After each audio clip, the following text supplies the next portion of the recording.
Hello, hi there. Welcome to my show.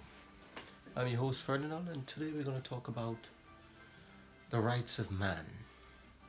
Now, I know this is a topic that lots of people,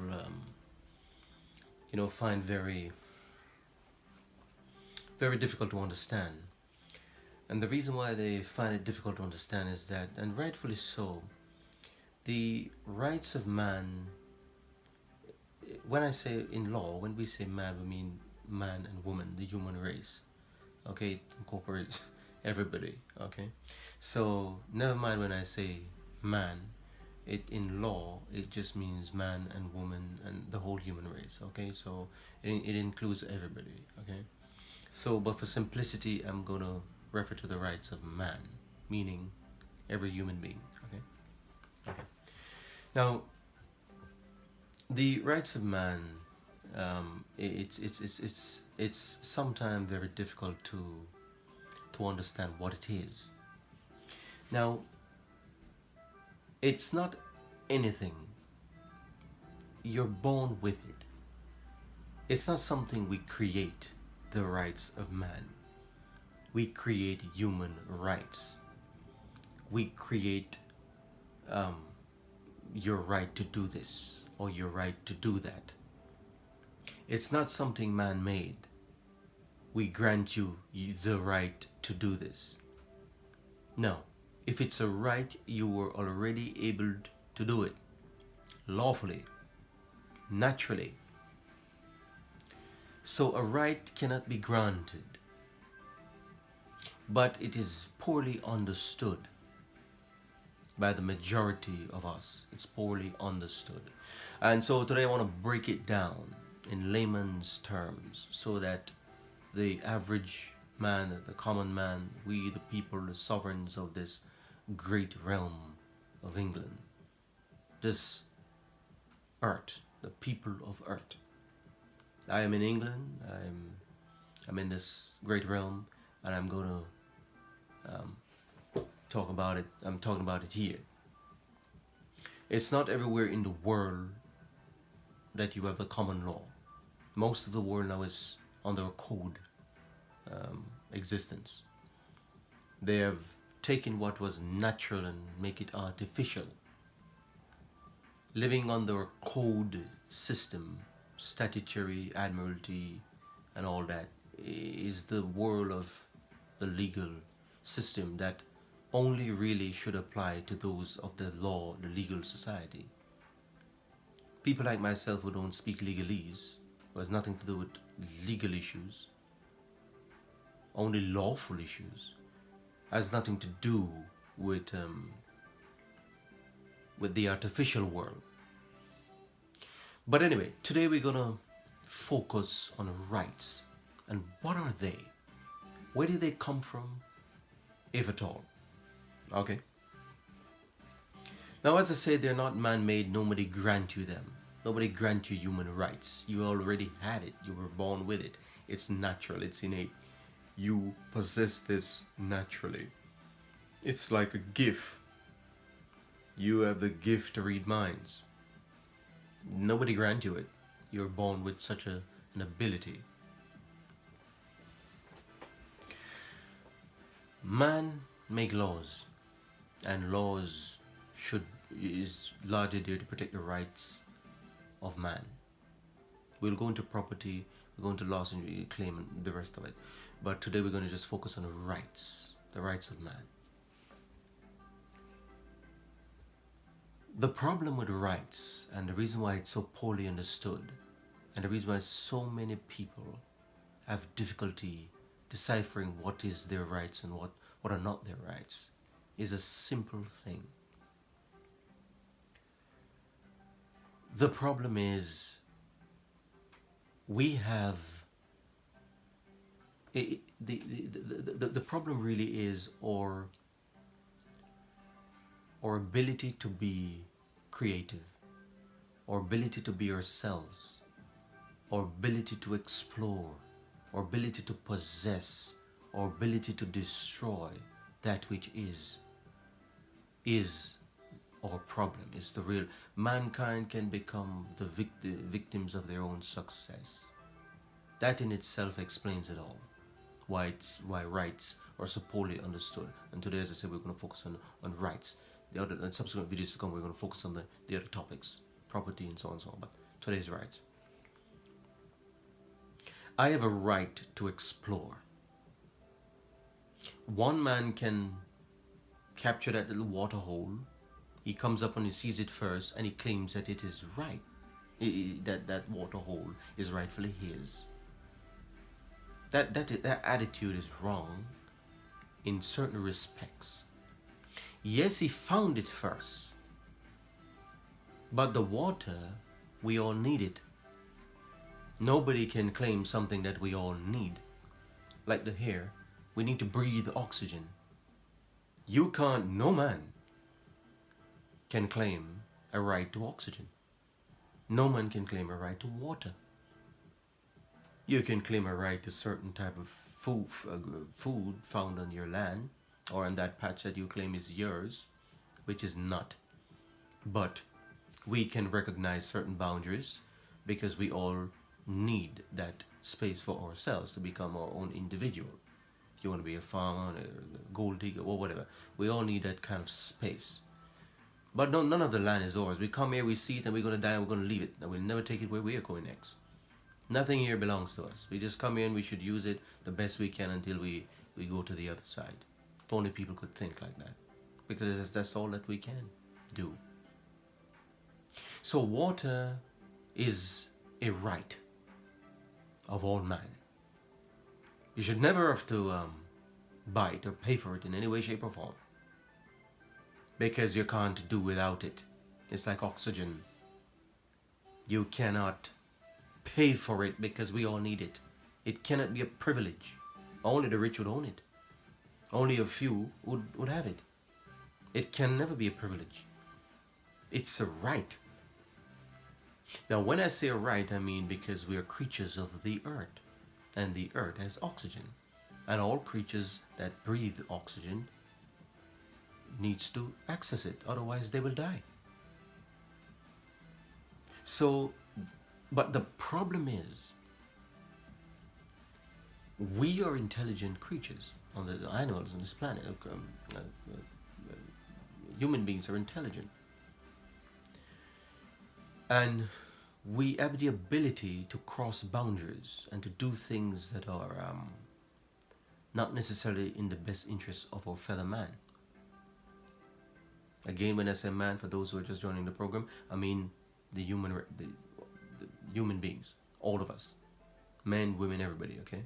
For those who are just joining and didn't hear me explain this in the beginning. So, yes, you may find the water hole. Yes, you may claim that's your territory or that's your property. Technically not, but I'll explain that in a minute. But you cannot manipulate something or monopolize something that we all need. Because everybody needs to breathe the air, oxygen. You cannot manipulate oxygen, monopolize oxygen. You cannot then bag it up and then sell it to those who can afford it, because we all need it. Water, we all need fresh water. There's only one type of water. Only one type. It's fresh water. That's the only one we can drink. So how can you monopolize fresh water if we all need it to live, like oxygen? So those are things you're born to those are resources you're naturally born to exploit. So they have to be your right. Because if a creature borns and cannot access these resources, he's naturally ready to die. Then you don't exist. And something that doesn't exist doesn't have a right. And if you can't exist, then you can't have a right. So our rights are innate. They're built in. That we are born with them. They're not giving to us on a piece of paper your human rights. That's just a piece of paper reminding you, and half the time they don't put all of it there. They just remind you of some of them. And do they keep their promises to uphold them? No. Never, never they did. They never did, never will. And then now I'm going to explain why they don't. And the reason why they don't uphold it most of the time is because they can do so. It is our will to do what we please. That is our rights. That is a right to do whatever you want. That is the problem. I can drink a bottle of vodka and put a rope around my neck and jump off a cliff if I want. I can break a bottle and do some serious harm to somebody with it. I can take something from my kitchen and I can commit a crime with it. Because I can. It is that ability to become that which you will, to do whatever you will within your capacity, that is the problem. We become victims of our own success. You can enslave your fellow man like that which happened many hundreds of years ago. You can enslave hundreds of millions of human beings, your fellow human beings, at your will.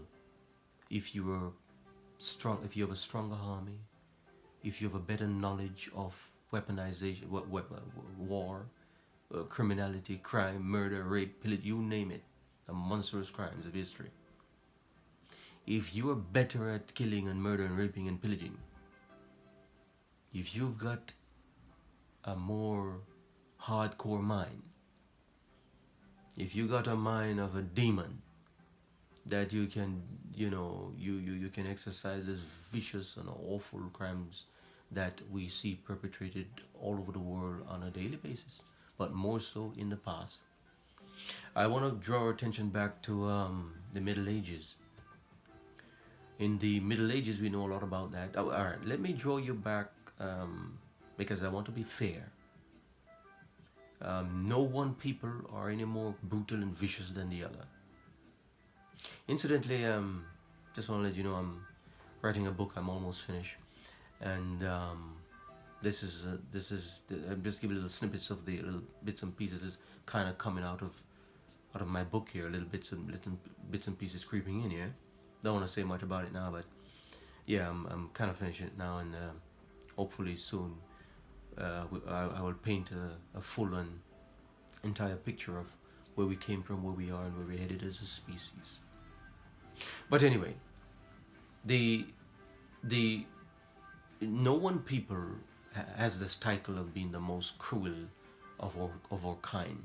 No sir, no sir. And I would like to be fair here, and I'll draw you back to or some of our earliest beginnings when civilization was at its peak, and we found this great, we found all our greatness in our ability to become productive and creative and manipulative as a species.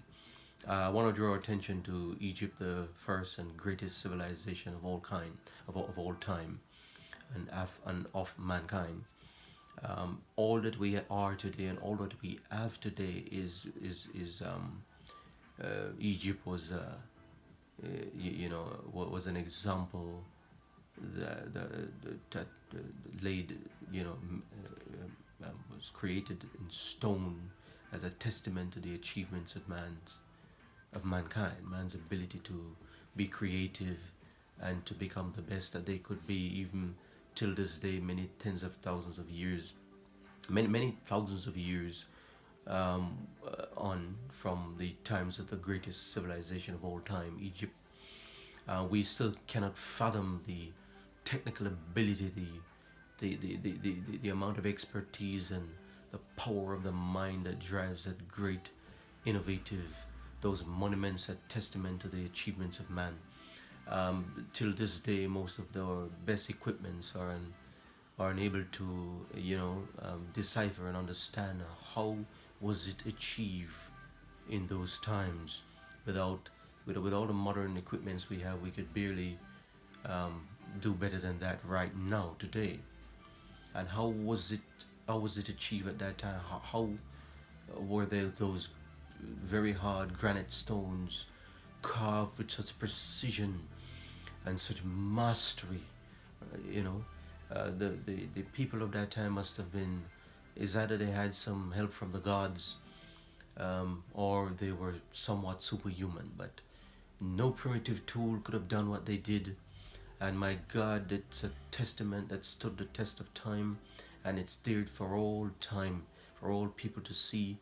Uh, I don't know, for the foreseeable future of man, it will be there, a testament in stone. You know, so I just want to cast our minds back to Egypt, and also I want to cast our minds back to what I believe, in my opinion and in my honest opinion, must have been a very difficult time for the human race. The tens of thousands, possible tens of millions that were enslaved at that time. No people can make such a great civilization willingly. Nobody will stand out in that desert chopping stone or cutting stone in the heat of that blistering sun. And mind you, it was much hotter at that time. You know, many thousands of years ago, it was much hotter than it is today.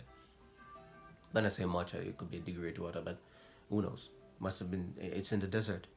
Come on.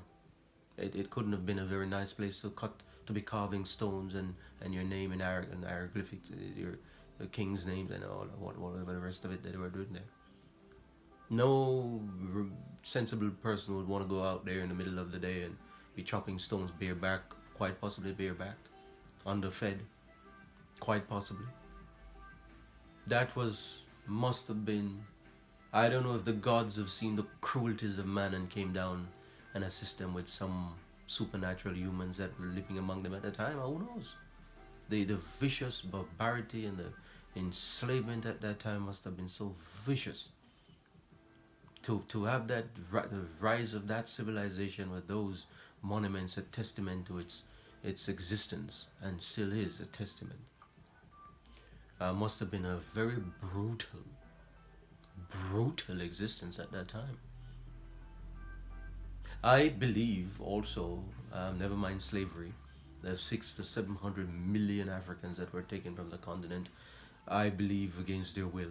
Nobody wants to be taken from their homeland, tied up in the hulls of a ship, laying side by side for months. And nobody would ever wants to be willingly do that kind of journey, to come to a land to clean somebody else's buttocks. Nobody would ever want to do such a thing. So I can confidently say largely against their will and their rights not to be enslaved. But in Egypt, they didn't have a choice.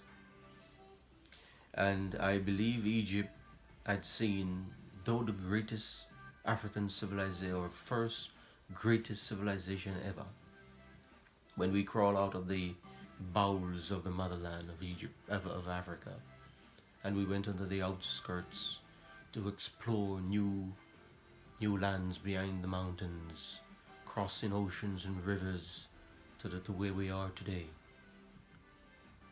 where all of us are today. That was the greatest time, that was the greatest enslavement of all time. It was the most vicious and brutal existence. I can just imagine the horrors working out in that their sun in the desert, cutting stones as a mason, a master cutter, whatever they were.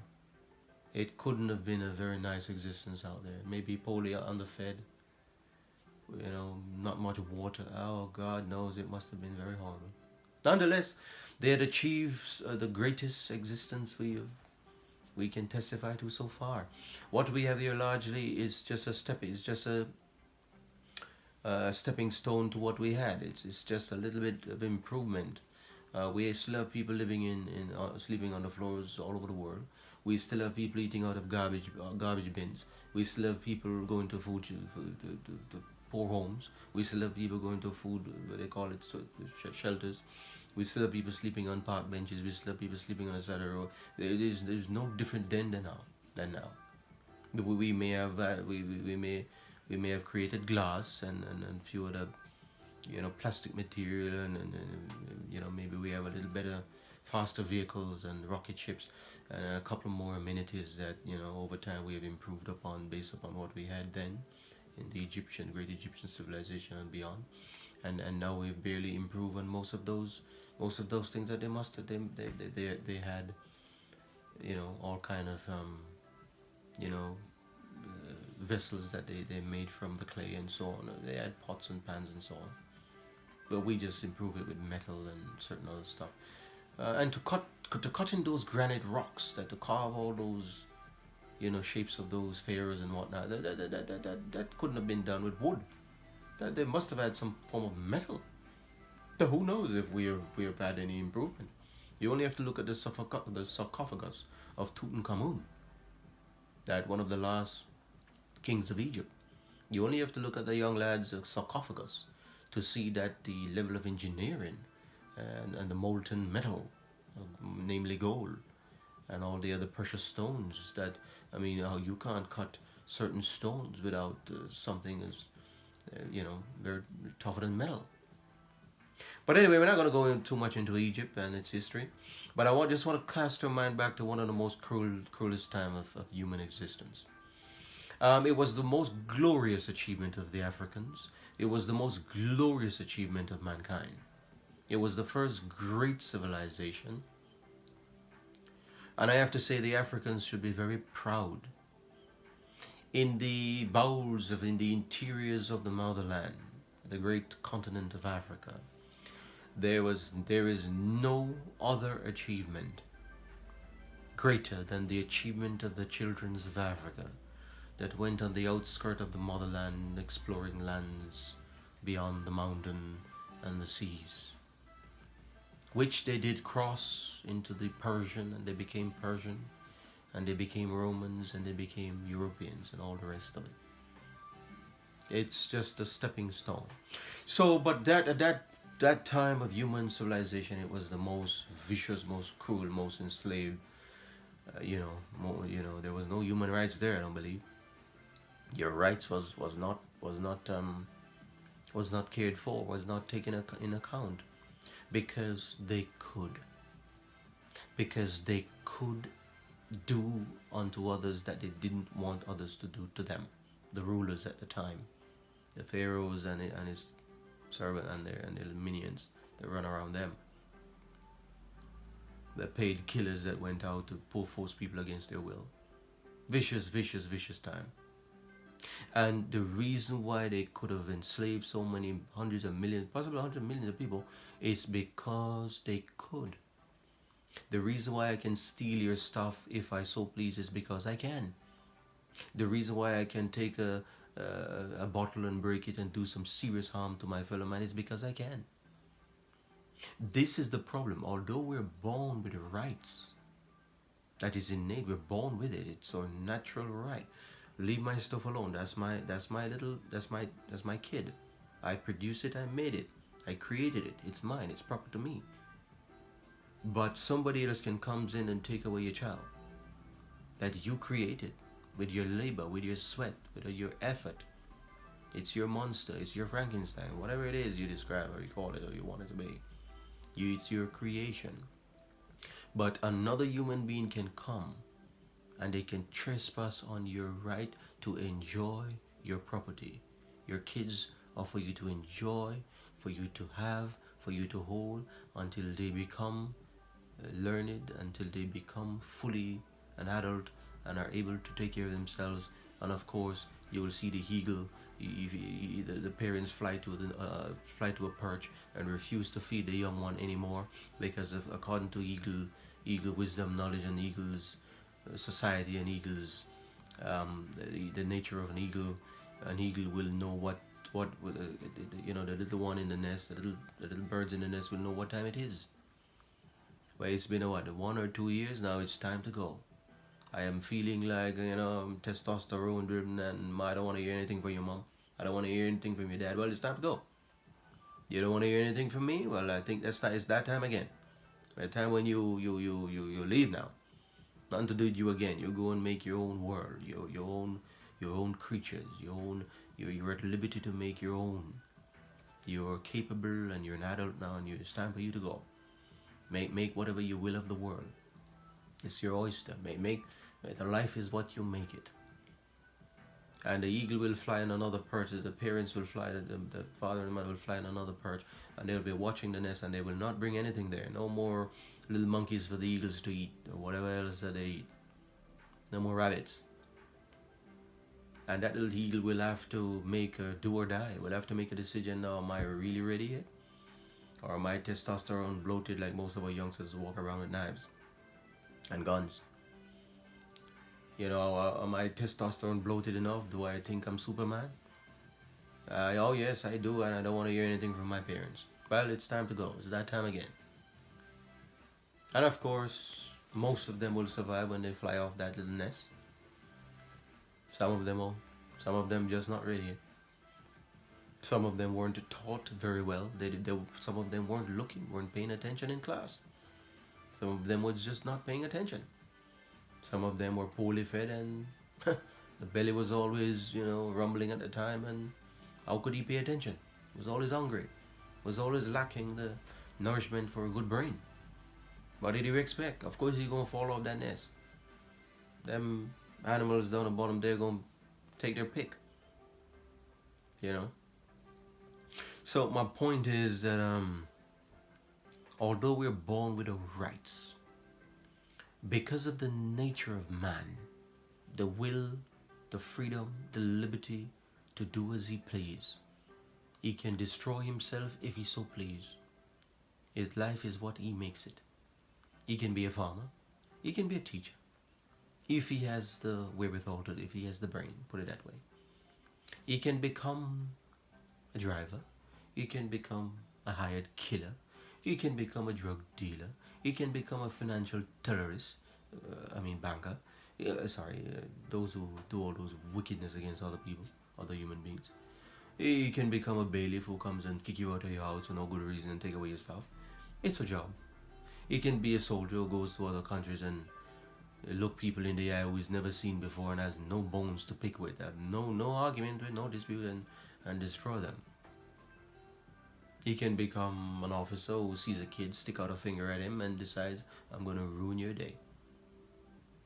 Or he can just be a normal human being with good rational reasoning and understanding of the harm he can do to his fellow man, and decide and refuse and live a life accordingly that doesn't interfere with the rights of another man.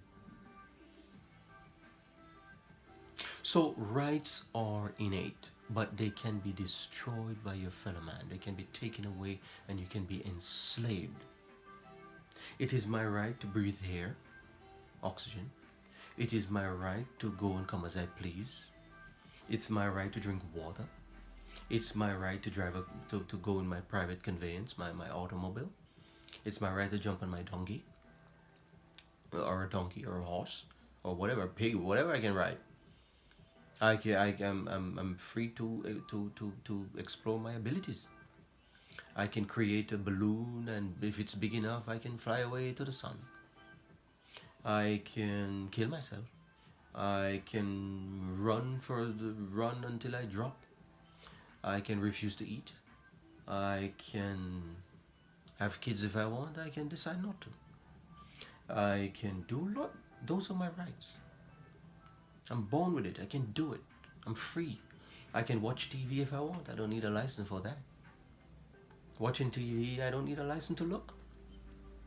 You can imagine somebody passing your house and think, oh, there's a program. I like that program. Oh, oops. I can't watch it because I need a license. I don't need a license for my eyes.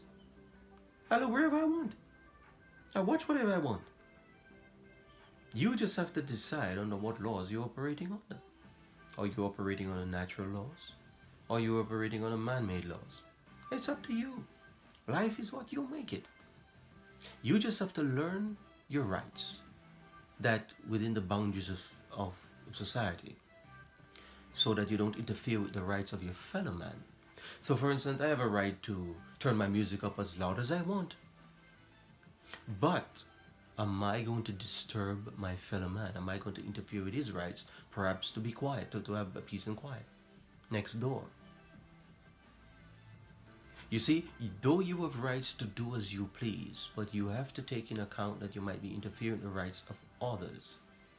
So what if that man now was to say when I'm sleeping, turn up his music? How would I feel when I'm sleeping? And he turns up his music and he starts to make noise when I want some peace of quiet.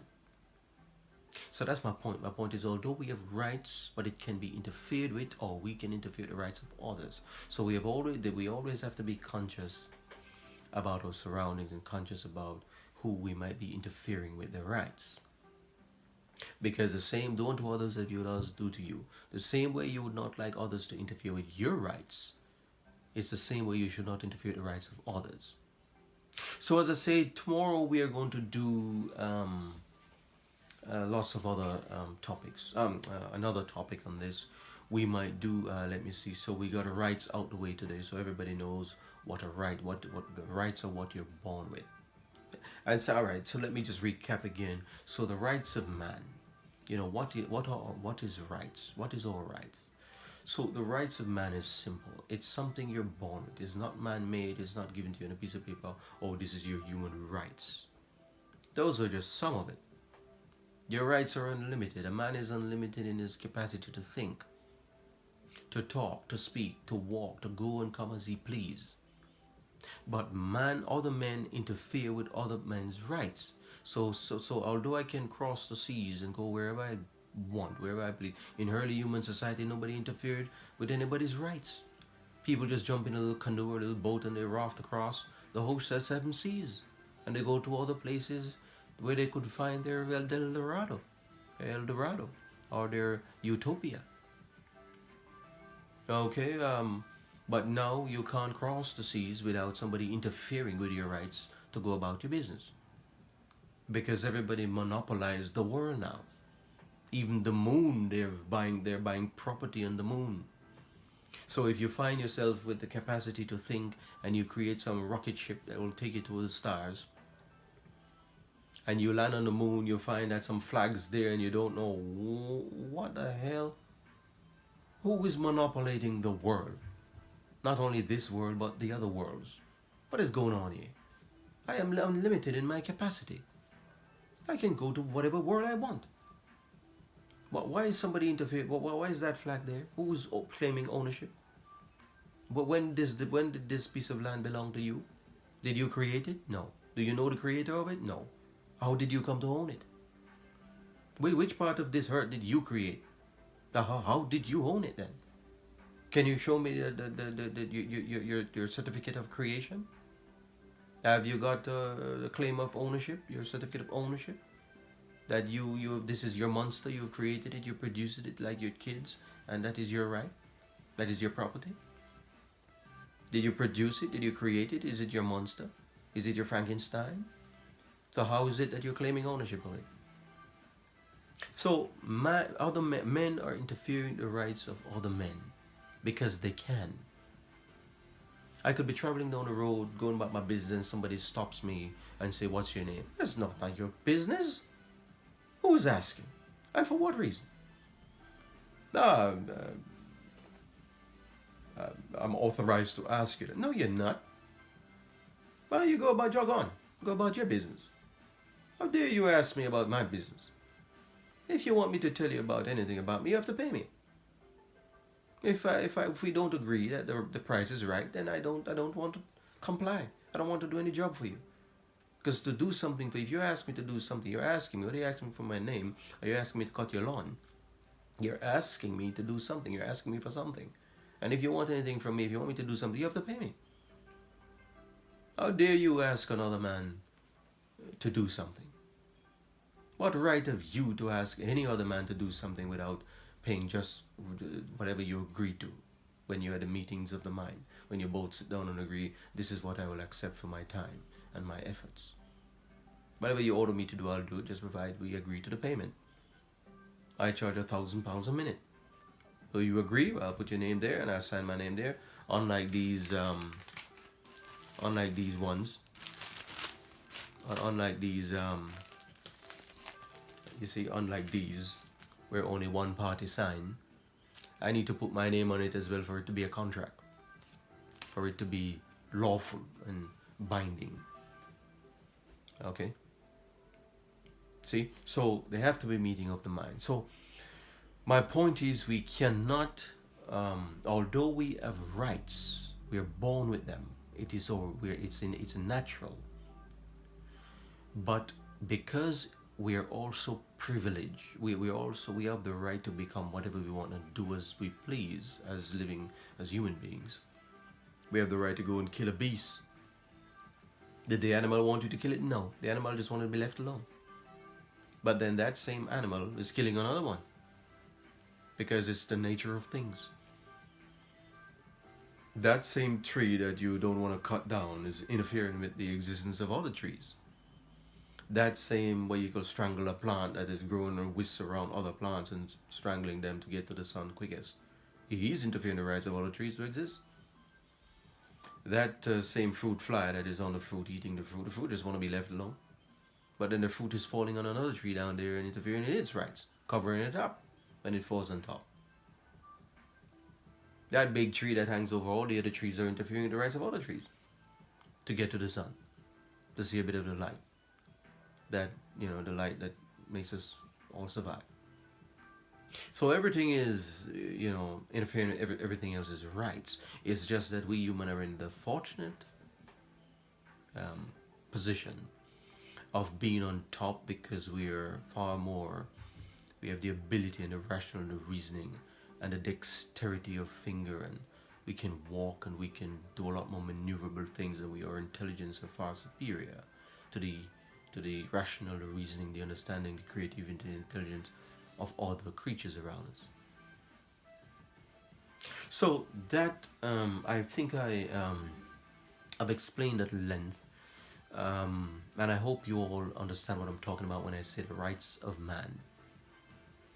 The rights of creatures, other creatures around us, animals. Now, let's go into that a little bit. Now, does a donkey have rights?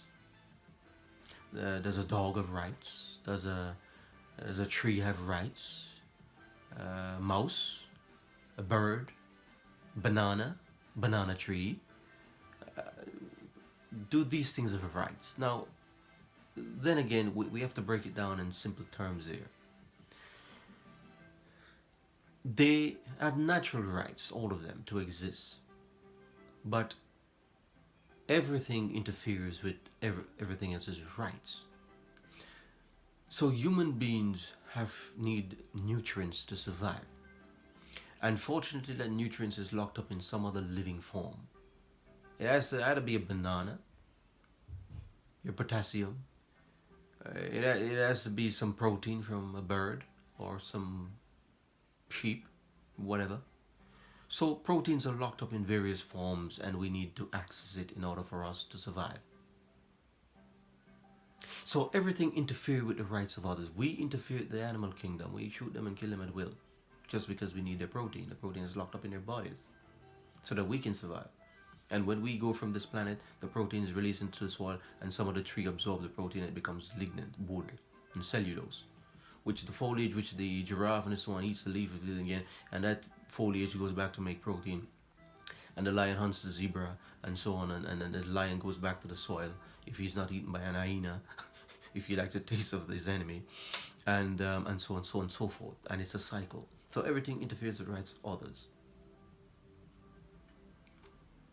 So it's this vicious cycle, but it's just so that we're on top because of our natural ability to be more, our dexterity of the finger, and we can walk upright, we can do a lot more maneuverable stuff, and our intelligence, our capacity to think and to grow and to explore, to innovate and create is far more superior to the other creatures around us, and so we have the dominion over them, and so we kill them we eat them at our leisure.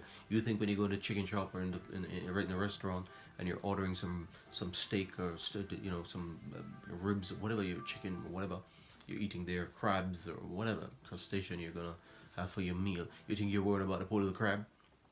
You're not worried about that little pig that they cut off the side and just give you the ribs to eat. You're not worried about that chicken that you have the leg in your mouth, or you're just about to take a bite of that leg, that chicken leg, or that bird's wing. You're not worried about that because you know you need to interfere the rights. That poor little animal wanted to live. It was only a little pig when they killed the thing. That's why the ribs they come in very little pieces like that. They don't give it a big mother hog. They're tough and they need a lot of garlic. That'll spoil the taste. It's rubbery.